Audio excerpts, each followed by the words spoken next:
President Dr. Daniel Twining and distinguished guests of the International Republican Institute, thank you for the privilege of this invitation and to the generosity of your welcome. The forging of the Korea-U.S. alliance in 1953 to the present day. The United States and the Republic of Korea have built a strong partnership that stands by an historical measure as one of the most consequential and enduring alliances of the history of the modern history. The Korean people have not forgotten the 60,000 American soldiers who crossed the Pacific Ocean to defend the people they had never met in a country most could not have placed on a map. We also have enormous appreciation for the 28,000 U.S. Forces Korea personnel who stand watch on the peninsula at this very moment. The People Power Party, as the principal conservative party of the Republic of Korea, is determined to do everything within our power to uphold the values of freedom and constitutional democracy, which is the philosophical cornerstone of the Korea-U.S. alliance. In this regard, the United States' recent approval and President Trump's leadership of South Korea's development of nuclear-powered submarines represents a landmark expansion of our alliance's strategic depth. My party will spare no legislative effort to provide the necessary support. As we are all painfully aware, the situation in the Middle East and the acute uncertainty surrounding the Strait of Hormuz pose a significant challenge that free nations must address together. South Korea is one of the world's most energy-dependent economies. Therefore, the security of that corridor is not just an abstract topic, but it is an essential economic and security imperative for the country. Thus, I believe that Korea should play its due part, along with us and other nations of freedom, toward the free and unimpeded passage of the Strait of Hormuz. Distinguished guests, from this perspective, my party holds a serious reservation about the current direction of Seoul's attitude toward North Korea, which a significant portion of Korean people believe not only naive but also dangerous. In 2023, the Kim Jong-un regime advanced its too hostile state doctrine, fundamentally reframing the nature of inter-Korean relations. Dialogue has been wholly severed. The level of military provocation has risen with deliberate consistency. Yet, the current administration in Seoul seems to place greater weight on the optics of engagement and conciliatory signaling than on the substance of deterrence.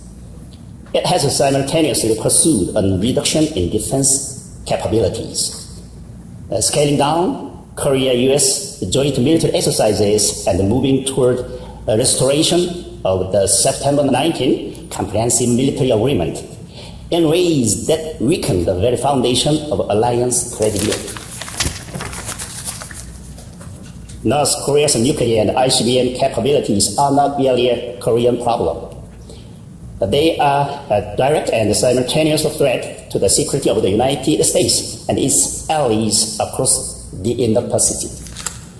There must be not a single degree of ambiguity when it comes to defending constitutional democracy and individual freedom, upholding alliance commitments, and protecting the lives of our people.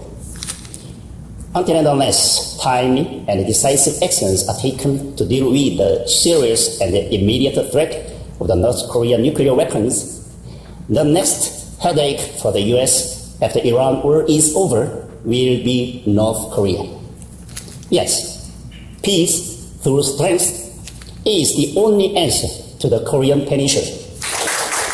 Distinguished guests, I would like to address finally the issue of North Korean human rights. Bordered by the armistice line, the Korean Peninsula is divided into the Republic of Korea, one of the freest and most prosperous nations in the world, and North Korea, one of the most systematically oppressed societies on earth. This is not merely a tragedy of geography. It is a moral indictment of the international community's tolerance for prolonged injustice. Even at this very moment, there are people living north of that line without the most elementary dignities of human existence. A vicious cycle persists without interruption. Hunger and political repression generate regime instability, and the fear of collapse intensifies the repression. North Korea today functions in every meaningful sense as a totalitarian prison state. The world cannot afford the moral cost of continued inaction. Through principled solidarity and effective international pressure, the international community must create the conditions under which the North Korean regime has no viable alternative but to change. I call upon the IRI and its partners to sustain their principled engagement on North Korean human rights, an issue that lies at the very heart of everything that this institution was founded to defend. Distinguished guests, freedom and democracy in South Korea stand at a moment of serious trial. But we will not give up, because while free democracy is always tested, it ultimately endures. When those who believe in it have the resolve to defend it, Korea and the United States will face this challenge together. My party and the people of Korea will spare no effort to strengthen the Korea-US alliance and to expand the solidarity of freedom.